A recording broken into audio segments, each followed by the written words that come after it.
राम राम राम सीता राम राम राम, राजा राम राम राम सीता राम राम राम, राजा राम राम राम सीता राम राम राम, राजा राम राम राम सीता राम राम राम।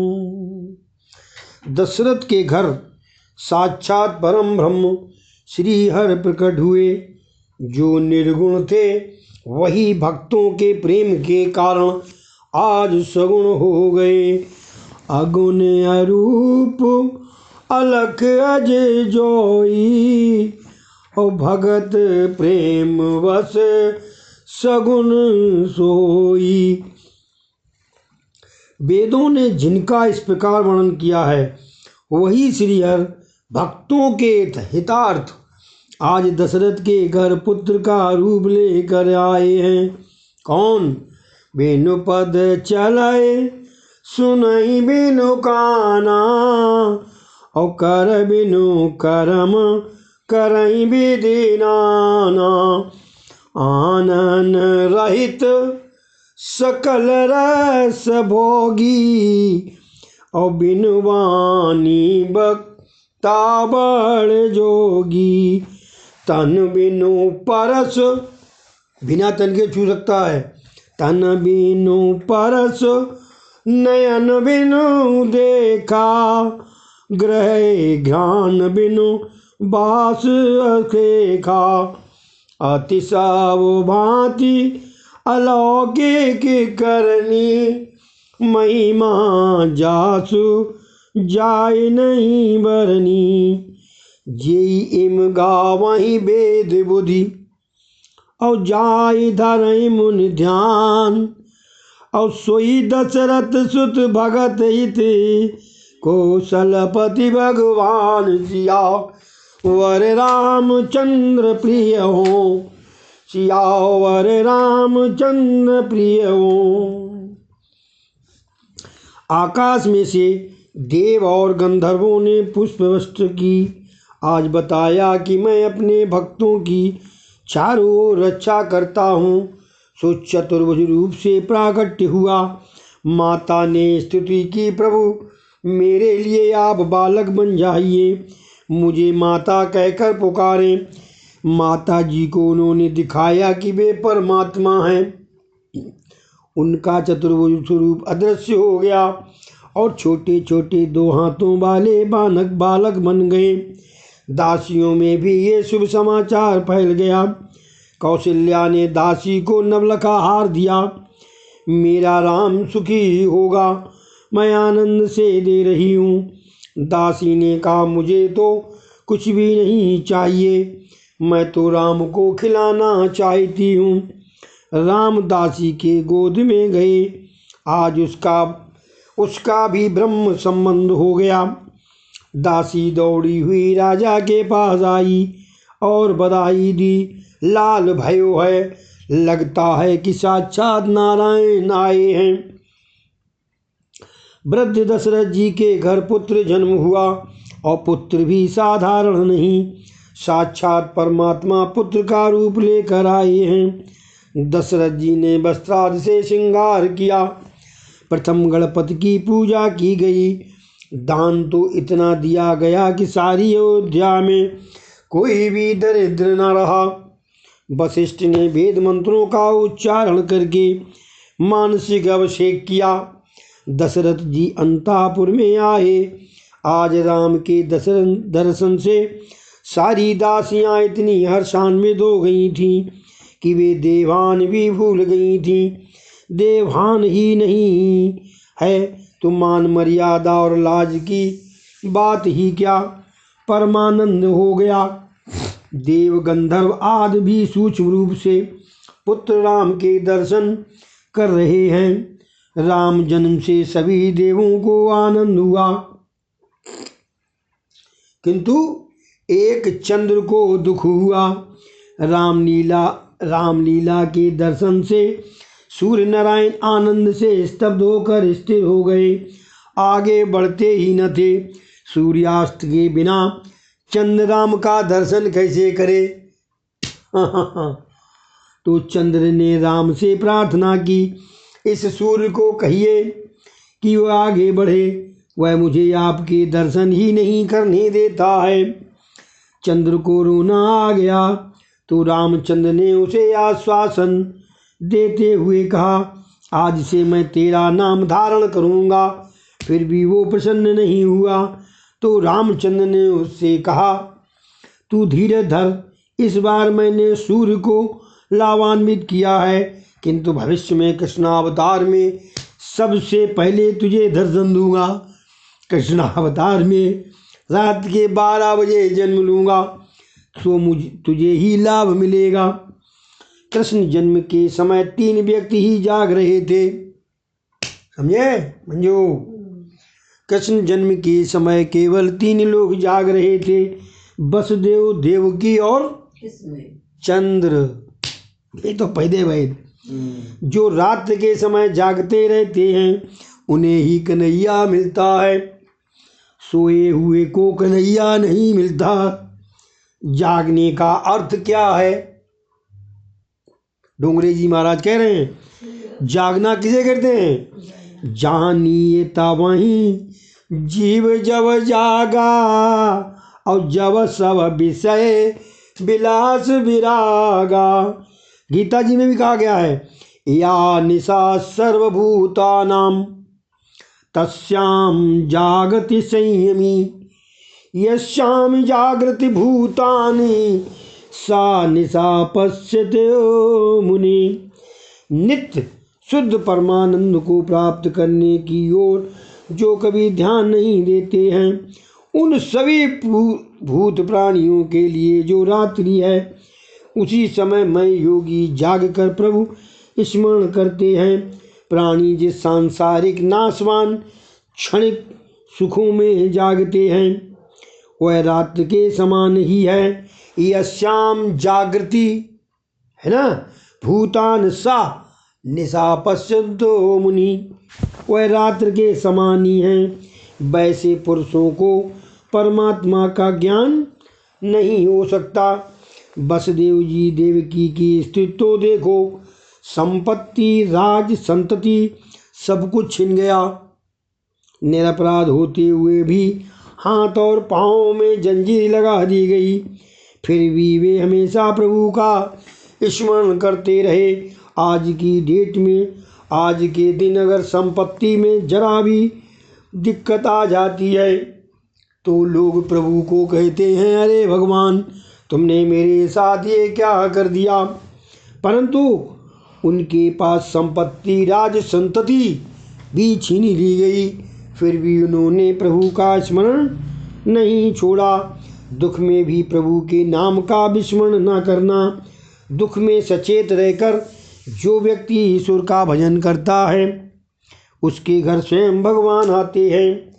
स्वामी विद्यारण्य ने कहा है कि नल और राम जैसी विभूतियों के जीवन में भी दुखद प्रसंग आए थे, तो हम जैसे साधारण जनों की तो बात ही क्या है। सो दुख से कभी न डरना। वियोग में कथा होती है, संयोग हुआ नहीं कि कथा बंद। जब तक जीव का ईश्वर से विरह है, तब तक कृष्ण कथा है। जीव और ईश्वर के मिलन के बाद तो कथा का प्रश्न ही नहीं होता। कथा उसी दिन समाप्त हो जाएगी और सुनना भी बंद हो जाएगा।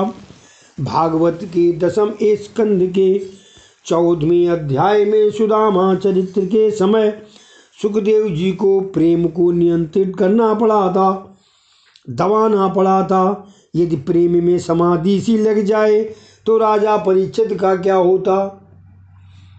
जब वो सुखदेव जी सुदामा जी का चरित्र जब बोल रहे थे तो उन्हें अपने प्रेम को दबाना पड़ा, नहीं तो वो कहीं प्रेम में समाधि ले जाती तो सुखदेव जी का क्या होता, क्योंकि 6-5वें दिन तो चालू हो गया।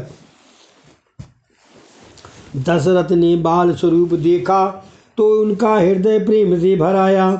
दशरथ के आनंद का वर्णन तो सरस्वती भी नहीं कर सकती। पिता पुत्र की ही दृष्टि मिली, बालक हंस दिया।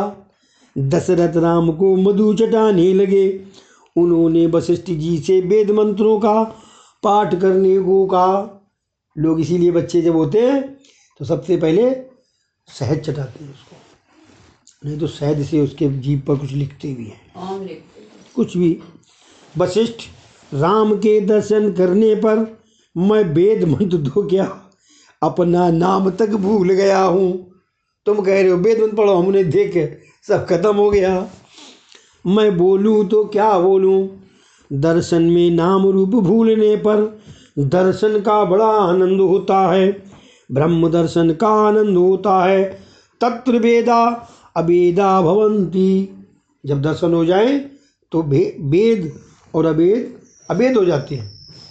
ईश्वर दर्शन होने के बाद तो वेद भी विस्मित हो जाते हैं। ईश्वर के साक्षात्कार के बाद वेद भी मिथ्या है। ईश्वर के साक्षात्कार के बाद वेद की कोई आवश्यकता नहीं है। प्रभु का साक्षात्कार होने पर वेद जगत के नाम रूप और अपनापन सभी कुछ विस्मित हो जाता है। सो वशिष्ठ कहते हैं, मैं तो अपना नाम भूल गया हूँ। कौशल्या बालक राम की गोद में उठाकर बाहर आई। अयोध्या की प्रिया ने राम लीला के दर्शन किए। किसी को भूख और प्यास तक का भान नहीं था। राम के बिना आराम नहीं है। जीव मात्र आराम चाहता है। जीव मात्र शांति का उपासक है, ऐसी शांति का जिसका कभी भंग ना हो पाए। राम की मर्यादा का पालन करोगे तो जीवन में सच्ची शांति मिलेगी। मनुष्य राम के जीवन मर्यादा को जीवन में उतारता नहीं है, अतः उसे सच्ची शांति नहीं मिलती। धर्म का फल है शांति, अधर्म का फल है अशांति। धर्म की मर्यादा का पालन न करने पर शांति नहीं मिलती। स्त्री और पुरुष को अपनी मर्यादा में रहना चाहिए। मानव जब मर्यादा का उल्लंघन करता है तभी अशांति आती है। धर्म मर्यादा के बिना ज्ञान, भक्ति या त्याग सफल नहीं हो सकते। धर्म मर्यादा के बिना ज्ञान, भक्ति और त्याग सफल नहीं हो सकते। आजकल मंदिरों में कथा आख्यानों में भीड़ बहुत बढ़ती जा रही है। लगता है कि आजकल ज्ञान और भक्ति बढ़ गए हैं, फिर भी शांति तो किसी को भी मिल नहीं रही है। इसका यही कारण है कि लोग धर्म मर्यादा का पालन करते ही नहीं हैं। लोग आज धर्म को भूल गए हैं। धर्म के बिना शांति नहीं है और धर्म की मर्यादा कभी ना तोड़ो। धर्म पालन के बिना ज्ञान और भक्ति व्यर्थ है। चंद्र, सूर्य और समुद्र कभी अपनी मर्यादा का उल्लंघन नहीं करते हैं। सोचो, जिस दिन मर्यादा का उल्लंघन करेंगे उस दिन बंबई जैसी नगरी का क्या होगा। जबकि लोग तो थोड़ा सा रुपया, पैसा, अधिकार या मान मिल जाने पर अपने को लाट साहब मान लेते हैं। मुझे पूछने रोकने वाला है कौन? तुम्हें ज्ञान दिया है धर्म मर्यादा पालन के लिए, उल्लंघन के लिए नहीं। रघुनाथ जी मर्यादा पुरुषोत्तम और सभी सद्गुणों के भंडार हैं। वे स्वयं परमात्मा होते हुए भी धर्म मर्यादा का पूर्णता पालन करते हैं। सभी दिव्य गुण जिसमें एकत्र होते हैं वही परमात्मा है। लक्ष्मण विवेक का, भरत वैराग्य का, शत्रुघ्न सद्विचार का स्वरूप हैं। भरत और शत्रुघ्न अर्थात वैराग्य और सद्विचार यदि अयोध्या में नहीं है तो दशरथ कैकेयी के अधीन हो जाते हैं। अच्छा, जब कैकेयी ने वरदान मांगा था तो भरत शत्रुघ्न अयोध्या में नहीं थे। तो आज डोंगरे जी ने देखिए किस तरीके से उसको मिलाया। भरत और शत्रुघ्न अर्थात वैराग्य और सद्विचार यदि अयोध्या में नहीं है तो दशरथ कैकेयी के अधीन हो जाते हैं। चंदन और पुष्प से राम की सेवा करना अच्छी बात है, किंतु उनकी मर्यादा का पालन करना तो सर्वोत्तम सेवा है। उनकी मर्यादा का पालन नहीं करोगे तो संभव है वे तुम्हारी प्रार्थना नहीं सुनेंगे। भगवान की आज्ञाओं का पालन करना ही भगवान की आज्ञाओं का पालन करना ही उनकी सर्वोत्तम सेवा है। ऐसा न करने पर ईश्वर कहते हैं कि मेरा कहा तो मानता नहीं है, सो तेरी सेवा मुझे स्वीकार नहीं है। श्री राम का जीवन तो ऐसा पवित्र है कि उनके स्मरण मात्र से हम पवित्र हो जाते हैं। बर्तन यदि रावण सा है और जप राम के नाम का है तो नाम जप का फल कभी नहीं मिलता। बर्तन मैंने व्यवहार यदि रावण सा है और जप आप राम का कर रहे हो तो नाम जप का फल कभी नहीं मिलता। राम जैसा बर्तन होगा, राम जैसा कर्म होगा और नाम का जप होगा, तभी कुंड में से अमृत झरेगा। राम के एक एक गुण को अपने जीवन में उतारने का प्रयत्न ही उनकी सर्वोत्तम सेवा है। रामचंद्र जी का अवतार राक्षसों के संहार के हेतु नहीं, मनुष्यों को उच्च आदर्श बताने के लिए हुआ था। राक्षस को मारने नहीं, मानव को आदर्श मानव धर्म समझाने के लिए वे आए थे। उनका अवतार जगत को मानव धर्म उपदेश देने के लिए था। वाल्मीकि ने राम के लिए उपमान ढूंढा किंतु एक भी ना मिला। माने उन जैसा नाम देखें कौर को मिले तो राम ही है। मनुष्य चाहे किसी भी देवी में श्रद्धा रखे, चाहे वो विष्णु को पूजे चाहे शंकर को, किंतु उसका बर्तन तो राम जैसा ही होना चाहिए। जिसका व्यवहार राम जैसा होगा उसकी भक्ति सफल होगी। कृष्ण की लीलाएं अनुकरण करने के लिए नहीं, स्मरण करके तन्मय होने के लिए है। गोकुल लीला में पुष्टि है, द्वारका लीला में मर्यादा है। ऐसा नहीं है राम की अमुक लीलाएं अनुकरणीय हैं और अमुक चिंतनी, उनकी तो सभी लीलाएं अनुकरणीय हैं। वे सभी गुणों के भंडार हैं। वे प्रत्येक स्त्री को मातृभाव से देखते थे, किसी भी स्त्री को वे काम भाव से नहीं देखते थे। मनुष्य एक और पुण्य तो करता है किंतु दूसरी ओर पाप भी करता रहता है। परिणामता उसके हाथ में कुछ भी नहीं लगता। राम माता पिता की आज्ञा हमेशा मानते थे, कभी स्वच्छंद ना बनो। वे हमेशा दशरथ कौशल्या को प्रणाम करते थे। आजकल की प्रजा अपने माता पिता को प्रणाम करते हुए ले जाती है। तुच्छ है तुम्हारी ये पढ़ाई जो तुम्हें माता पिता को प्रणाम करने के लिए रोकती रहती है। पिता की धन संपत्ति लेने में तुम्हें कोई शर्म संकोच नहीं होता और बंधन करने में संकोच होता है, लाज आती है। माता पिता तो लक्ष्मी नारायण का स्वरूप हैं, उन्हें बंधन करो। रघुनाथ जी की उदारता और दीन वत्सलता जगत में बेजोड़ है। उन जैसा कोई राजा पहले न हुआ, न तो हुआ है और न कभी होगा। ऐसो को उदार जग माही, ऐसो को उदार जग माही, और बिन सेवा जो द्रवै दीन पर राम सरस को नाई। जो गति योग विराग जतन कर नहीं पावत मुन ज्ञानी, असोगत देत गीत सवरी को, प्रभु न बहुत जिय जानी। तुलसीदास सब भांत सकल सुख, जो चाहस मन मेरो, तो भज राम काम सब पूरन, करई कृपा निधि तेरो। ओ तो भज राम काम सब पूरन, करई कृपा निधि तेरो। रामचरित्र दिव्य है, उनका चरित्र सभी को डोलायमान करता है। सर्प के कान नहीं होते, कारण जानते हो इसका?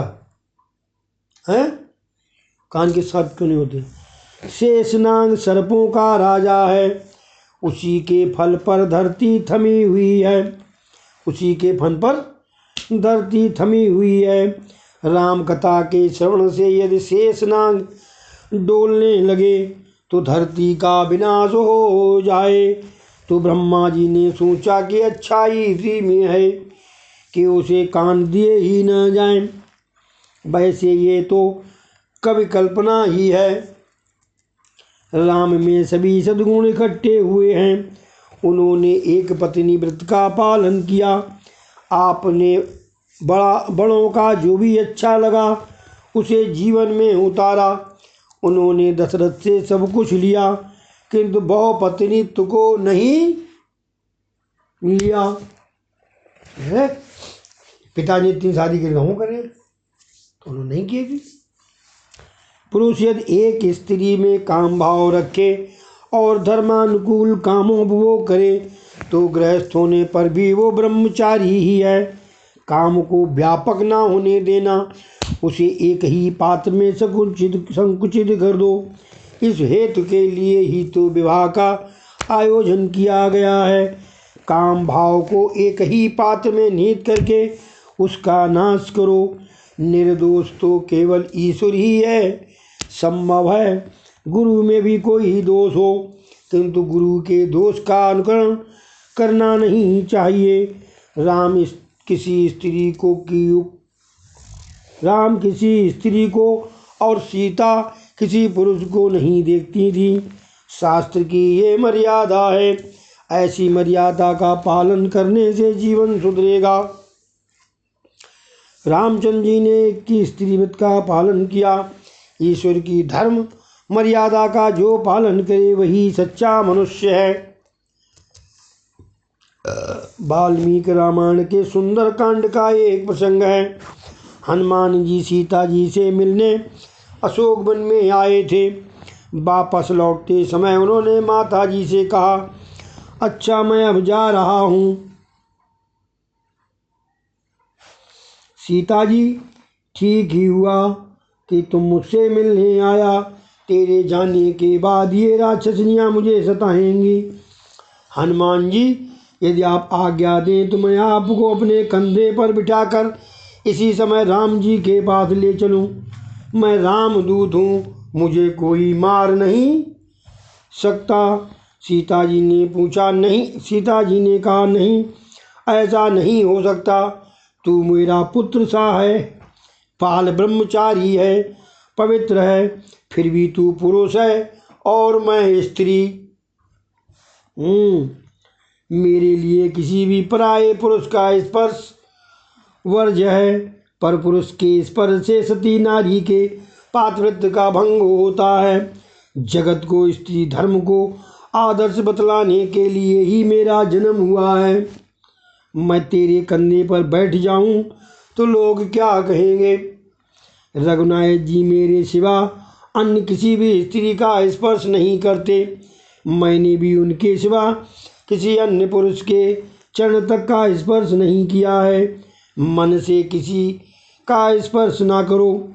स्त्री को चाहिए कि पति के सिवा किसी साधु संत के चरण का भी स्पर्श ना करे, उनको दूर से ही प्रणाम करो। बेटा तू ब्रह्मचारी है, फिर भी मैं तेरा स्पर्श करूं तो धर्म की मर्यादा टूटती है। सीता जी जगत को आदर्श स्थिति दिखाती हैं, इसी हेतु वे प्रकट हुई हैं। राम सरल हैं, किंतु सीता जी की सरलता अलौकिक है। राम की मात्र प्रतिभक्ति अलौकिक है, बंधु प्रेम भी दिव्य है। बड़ों का दिल कभी ना दुखाना।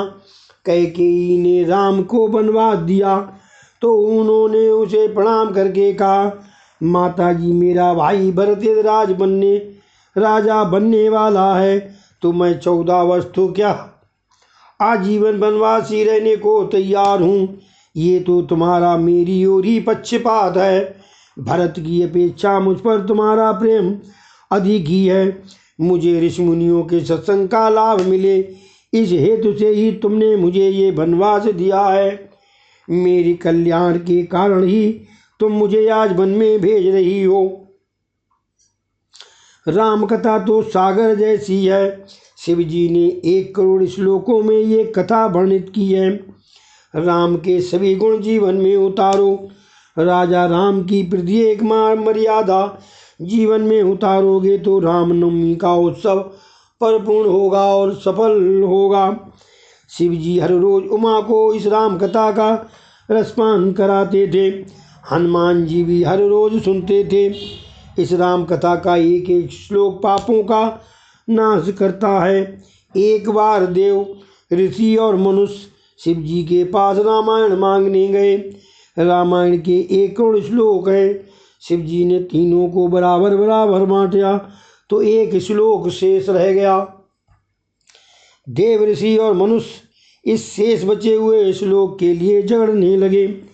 शिव जी को लड़ाई झगड़ा पसंद नहीं है। जहाँ युद्ध, बैर, स्वार्थ, वासना, विषमता नहीं है, वही स्थान अयोध्या है। आज की अयोध्या में सब कुछ है। युद्ध तो है, बैर भी है, स्वार्थ भी है, वासना है, विषमता तो पहले से ही विराजमान है। और राम भी वहीं अवतरित होते हैं। जब कैकेयी के मन में विषमता, स्वार्थ, वासना जन्मी कि राम ने अयोध्या का त्याग किया। विषमता, लड़ाई झगड़ा हुआ, नहीं कि राम अयोध्या राम छोड़ देते हैं। इसी अद्य कथायां समाप्तम। बोलो श्री कृष्ण भगवान की जय।